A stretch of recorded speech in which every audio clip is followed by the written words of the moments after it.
Salut à tous, j'espère que vous allez bien. Donc petite vidéo mise à jour sur le Bitcoin et l'Ethereum, mais aussi bien sûr le Forex. Donc on est mercredi, on est en live sur Twitch. Il y a le Twitch qui vous passe le bonsoir. Donc aujourd'hui ça sera possible le dernier live, donc la dernière vidéo que j'ai postée pour la semaine là, parce qu'il y a les fêtes qui arrivent. Pour la semaine prochaine, je ne sais pas, vous verrez de toute façon s'il y a une vidéo qui pop sur YouTube ou pas. Mais en tout cas, pour cette semaine, ça va être la dernière vidéo. Ok. Donc, on va regarder ça tranquillement. Vous avez le timecode en bas si vous voulez passer directement à la crypto. On met le petit warning. Et let's go.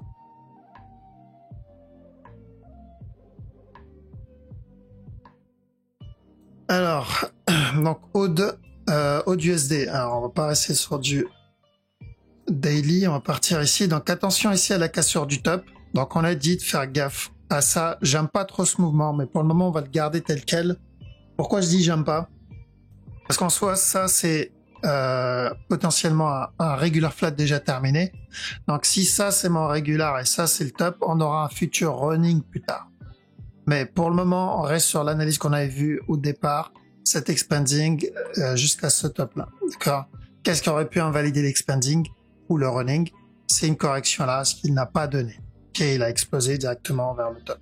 Donc on fait attention au top et on surveille le reste. Je suis pas très fan des ODE actuellement et des NZD. On va voir les NZD tout à l'heure.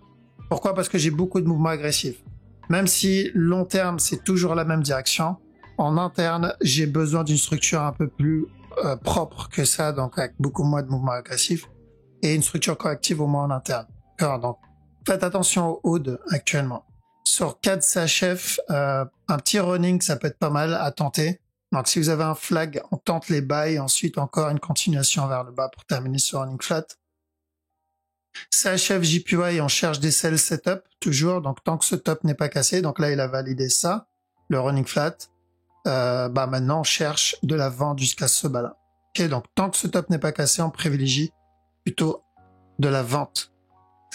Le DAX objectif casseur du top. Donc on avait dit tant que ce bas n'est pas cassé, on cherche de l'achat jusqu'au top. C'est toujours au top qu'on va chercher. Une fois le top cassé, on fait attention. Pourquoi? Parce qu'on risque un drop pour un plus gros regular flat. DXY, pareil, toujours la même direction de la vente. Euro-AUD. Donc on cherchait, on a dit de faire attention à un potentiel running. Mais s'il corrige dans cette zone, on oublie le running. Donc je pense qu'on va commencer à oublier le running et partir sur une plus grosse correction. D'accord? Donc ici, attention à ça, cassure du bas, et ensuite on cherchera des buy setup. D'accord? À la cassure du bas, on peut chercher des buy setup. Au moins pour un plus gros B. Euro JPY. Donc, bas ici, cassure du top, on cherche des sell setup. Pardon, parce qu'il y a peut-être le running sur ce mot. Non, pas sur celui-là. Ok. Donc, cassure du top, on cherche des sell jusqu'à ce bas-là sur Euro JPY. Euro NZD. Alors, s'il vient casser ce bas, on va attendre une plus grosse correction. Et ensuite, encore un push. S'il corrige au-dessus de ce bas, on continue à chercher de l'achat. Pourquoi? Parce que de toute façon, ce qu'on cherche, alors on va cacher ça, c'est un plus gros running. A ici, B, C. Une fois le running terminé, on ira chercher encore de la vente. Ensuite, Euro USD, continue à chercher de l'achat, toujours pareil, d'accord? Objectif ce top. Quand on a dit tant que ce bas n'est pas cassé, on cherche des buy setup, c'est toujours des buy setup. GBP-AUD, alors attention, on cherche de la vente sur ce gros move. À chaque nouveau plus haut, on cherche de la vente. En interne, attention au potentiel running. Là, il peut très bien casser le top, chuter encore une fois, donner encore un push, et ensuite chuter pour terminer un plus gros running, ce qui est normal. Ok, n'oublie pas, c'est le Forex, donc on peut avoir une structure plus complexe. Mais la direction est la même. Tant que ce top n'est pas cassé, chaque nœud plus haut, on cherche de la vente. GBP CAD, alors qu'est-ce qu'on a sur GBP CAD? C'est plutôt du 4 heures, parce qu'on n'a pas... Ouais, donc on avait dit de chercher de l'achat sur GBP CAD. Rappelez-vous, on était là, on a dit tant que ce bas n'est pas cassé, on cherche de l'achat. Donc ceux qui sont dans le buy, parce qu'il y a eu quand même un bon petit pump ici, on monte les break-even. Pour les autres, on doit attendre correction flag avant de continuer de chercher de l'achat. T'as bien joué pour celui-là. GBP JPY, pareil, qu'on a dit de chercher de l'achat, toujours la même direction pour un running flat. En interne, il y a eu aussi un running pour de l'achat. Là-dedans, hop, pour ce A, ce B, objectif, ce top pour celui qui veut trade la structure 1 heure. Et objectif, ce top pour celui qui veut chercher la structure daily. À vous de choisir celle que vous voulez faire, mais à manager par rapport à la time frame, vous allez choisir. En tout cas, pour le moment, ça se passe bien. Ceux qui ont pris le bas ici, peut-être le bon moment pour mettre votre break-even. GBP/NZD, on attend encore. Pourquoi? Parce que je m'attends à une structure un peu plus complexe ici. Tant que ce bas n'est pas cassé, un up, ensuite un drop, ensuite encore un up, ensuite encore un drop, ensuite encore un. D'accord? J'attends ça sur GBP/NZD, mais du coup, c'est trop tôt pour le moment. GBP/USD, idem, cassure du top, je cherche la vente jusqu'à ce bas-là. Ensuite, alors les NZD, c'est la paire que je vais éviter actuellement. Ce qui me fait là, en fait, ressemble vachement à ce qu'on a eu. C'était où déjà? C'était peut-être dans JPY. Donc ce qui fait là-dedans, bah, de toute façon c'est pareil, hein, ce qui fait là, on va loquer. Ce qui fait là, NZD CHF ou NZD JPY, ça me fait penser à ce qu'on a eu là. Ok, cette partie-là, beaucoup de mouvements agressifs. Et à partir de là, on n'était pas sûr si ça allait être un regular flat ou un running flat. Bah, je me retrouve dans le même cas, en fait. D'accord, je me retrouve exactement dans le même cas. Ici, on a eu une grosse structure corrective derrière pour une continuation. Là, c'est possible qu'on ait la même chose. Voilà pourquoi NZD CHF, je ne vais pas le trade, mais je vais le surveiller plus par curiosité, parce que s'il répète la même chose, ça va être intéressant de savoir si c'est une structure qu'on va voir régulièrement, et donc peut-être trade plus tard, ou si c'est juste, voilà, on va le voir une fois ou deux fois, et après on verra plus jamais ça. On va surveiller, mais à trade, c'est vraiment pas intéressant. NZD/JPY, c'est la même chose, d'accord? À la limite, ceux qui veulent tenter un regular flat, mais pareil, c'est dégueulasse comme regular flat. Et je crois NZD/USD, c'est pareil aussi, beaucoup trop de mouvements agressifs. On a validé le running, pour rappel, ici, là-dedans, mais maintenant j'attends la suite. Ok, les NZD, je reste à l'écart, mais je surveille. USD-CAD, objectif atteint, bien joué. C'était un beau petit trade, donc on avait dit de chercher de l'achat ici, on a dit même chercher de la vente là, cassure du bas, on cherche de l'achat jusqu'à ce top, voilà, ça y est, c'est fait, c'était un gros mouvement daily, donc c'était propre.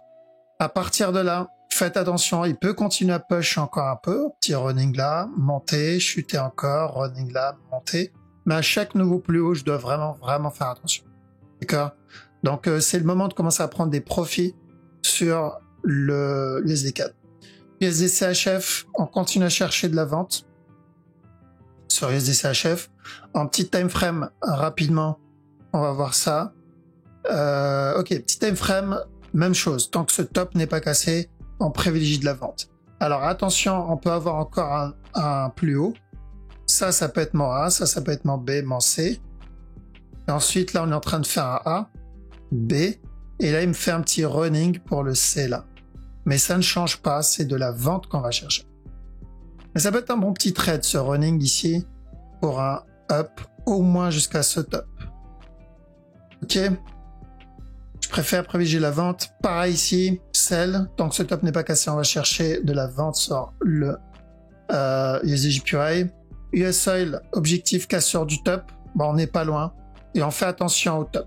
D'accord? Parce qu'on peut être sur un regular flat pour encore un push.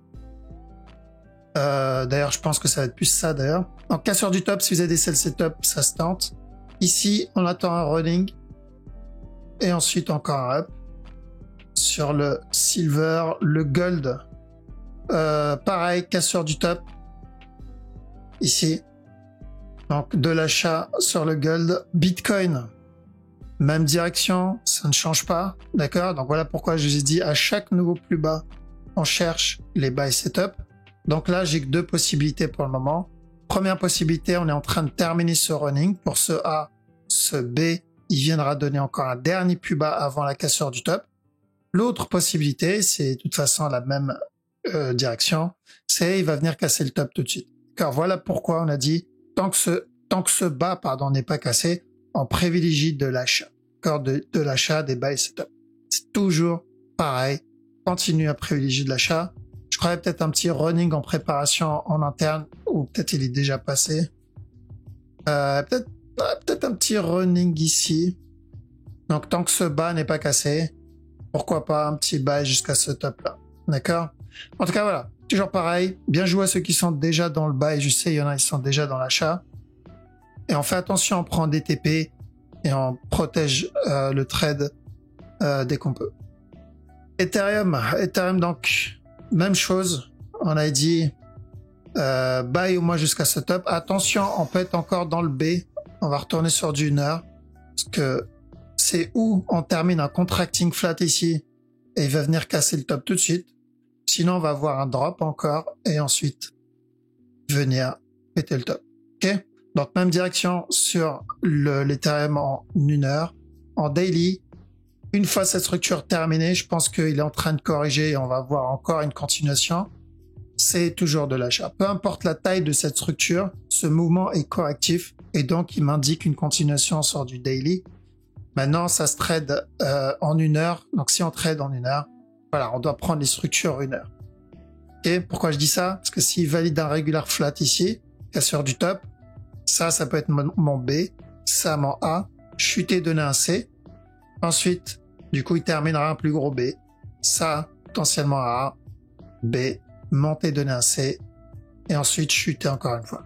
Alors, casseur du bas, je cherche de l'achat pour la structure daily que j'ai montré tout à l'heure. Ok. Donc, ce que je montre là, c'est plus pour les traders court terme. Et pour le daily, bon, bah, c'est pas compliqué, hein. C'est le bon moment pour cumuler parce qu'il corrige. ADA, qu'est-ce qu'on a dessus? Attention au running ici sur ADA. D'accord? Pour encore un drop. Si le top est cassé, s'il casse ce top, il y a de bonnes chances qu'il vienne casser celui-là. D'accord? Et on ira pour un simple flat là-dedans. Ce A là, ce B là, et venir casser le top pour un flat. Donc s'il casse le top, c'est une plus grosse structure qu'on termine. Mais pour le moment, attention à ce mouvement-là. Car c'est pas la meilleure crypto à trade. J'avouerai, je préfère largement Bitcoin ou l'Ethereum, mais au moins on a une idée de la structure qu'on cherche. Ici, même chose, attention, sur cette structure, on risque encore un drop. Que ça soit pour un expanding, je pense pas, l'expanding, j'irai plutôt pour un running. Ici. D'accord, donc le point le plus important, c'est celui-là pour le moment, pour un drop. Donc c'est possible que si le Bitcoin valide son running, les autres le valident aussi. Lui, on cherchait de l'achat sur celui-là. On a dit regular flat, tant que ce bas n'est pas cassé, on cherche de l'achat jusqu'au top. C'est toujours pareil. Car l'objectif, c'est toujours ce top. Ça, c'est en 1 heure. 4 heures, même chose. Donc, même s'il vient donner un dernier plus bas ici, c'est pas grave. Pour ceux qui visent le 4 heures daily, c'est la même direction. Je sais pas si j'ai gardé les flèches. Ouais, c'est toujours pareil. Pulse, on reste à l'écart encore de Pulse pour le moment, parce que pour moi, c'est un B qu'il est en train de faire. Une fois le B terminé, on continuera à acheter. Luna, ok, continue à pump dessus. On a un petit drop là, mais ne pas se faire avoir par ce drop, parce qu'un drop ne veut rien dire. Ok, un drop seul ne veut rien dire. Regardez là, ça ici, ça veut rien dire. On peut avoir un retournement derrière. Il peut même valider cette structure ici, en interne. Donc, le drop seul ne veut rien dire. Maintenant, si je le vois me donner un B ici et un C, ça peut être un autre push. D'accord? Ça peut être un autre push. Mais à chaque nouveau plus haut, je fais attention. Sur le Luna. Seul objectif, c'est toujours ce top pour ce running. L'objectif, c'est toujours ce top pour ce running. On fait attention. Pourquoi? Parce qu'il y a celui-là derrière. Celui-là, là. Et ce A, ce B, ce C. Direction daily, la même. À vous de voir laquelle vous voulez privilégier. Direction daily, c'est toujours la cassure de stop. Ok. 1 heure, c'était ce running. Donc l'objectif, il était là. Donc c'est pas le même trade, c'est pas le même objectif, même si c'est la même direction. Okay. Je peux pas prendre ça en espérant choper un moment daily. C'est pas comme ça que ça marche. C'est si je prends ça, je trade ça. Si je prends le moment daily, je trade, le mouvement daily. Mais voilà, la structure ne change pas. Attention à la cassure de stop en melee break-even pour se protéger de ce potentiel run. Hop, on met ça là. EGLD, donc EGLD il n'a pas cassé ce bas encore, j'ai l'impression. Je sais pas s'il l'a cassé ou pas. Donc je vous laisse vérifier, mais s'il n'a pas cassé, j'attends qu'il casse ce bas. Ok? Donc, je ne me fais pas avoir par ce push. On avait dit de chercher de l'achat sur EGLD et à la cassure du top, on cherche de la vente jusqu'à ce bas-là. C'est toujours la même direction. Okay? Donc, quand je dis cassure du bas, pas besoin d'avoir peur. Hein. Cassure du bas ne veut pas dire le EGLD qui va chuter à 2$. Non, c'est juste l'objectif, c'est ce bas-là. Après, jusqu'où il va continuer à ramper, c'est trop tôt pour le dire maintenant. Mais l'objectif, pour le moment, c'était ce bas-là. Donc, ceux qui n'ont pas pris de profit, peut-être ceux qui ont vendu ça et qui n'ont pas pris de profit, c'est peut-être le moment, au cas où. Mais moi, je le vois encore casser ce bas. S'il corrige dans cette zone, d'accord, j'oublierai. Mais pour le moment, je vois pas de retournement vraiment ici. Il a donné un petit setup, mais c'était du 15 minutes. Donc, c'était un trade 15 minutes, quoi. Celui-là. Là-dedans, buy. Attention ensuite à ça, running flat. Donc, on risque encore un autre plus haut. Donc, il peut revenir casser ce top. Mais c'est du 15 minutes. Donc, si vous tradez ça, pas besoin de s'exciter. Il y a d'ailleurs un petit buy setup potentiellement là. Pourquoi pas encore. Ok. Voilà. Donc, ça, c'est 15 minutes. Okay. Donc, mais la structure 4 heures est toujours la même. D'ailleurs, pour le moment, ça se passe très bien, même plus que bien. Ok, donc on surveille Bitcoin parce qu'on sait que lui va faire bouger beaucoup de structures. Maintenant, la structure, la crypto bonus aujourd'hui, bon, ça va être un truc qui est en bleu, rose. C'est quoi ça? Running. Un running qui me semble plutôt propre. Ok, donc tant que ce bas n'est pas cassé, rose, cherche des buy setup. L'objectif c'est ce top. Combien? 65%, bah c'est pas ouf, mais c'est déjà pas mal pour du spot. Alors, donc rose, cherche des buy setup sur ce move. 1 heure. Alors 1 heure, attention à ce running au cas où. Là-dedans, mais la direction est la même. Ok, Previgil Daily pour un buy. Donc la zone limite c'est celle-là. Ok, il doit le faire, le buy setup, on doit l'obtenir au-dessus de cette ligne. Et l'objectif, il est là. Running flat. D'accord? Voilà, donc je pense qu'on a fait le tour. On va passer sur le chat, comme ça je laisse Twitch vous dire au revoir. Et donc on surveille, comme j'ai dit, Bitcoin. Pourquoi pas l'Ethereum, c'est pas la meilleure structure, l'Ethereum. Moi perso, j'y focus Bitcoin, je focus encore Alice, parce que la structure reste propre sur Alice, d'accord? Et voilà. Je pense que c'est bon pour aujourd'hui. Du coup, je vous dis à la prochaine. Je ne sais pas quand, peut-être lundi, peut-être mardi. Mais cette semaine, il n'y aura pas d'autres vidéos. On va profiter des fêtes. Donc, bonne fête. Et je vous dis à la prochaine. Ciao.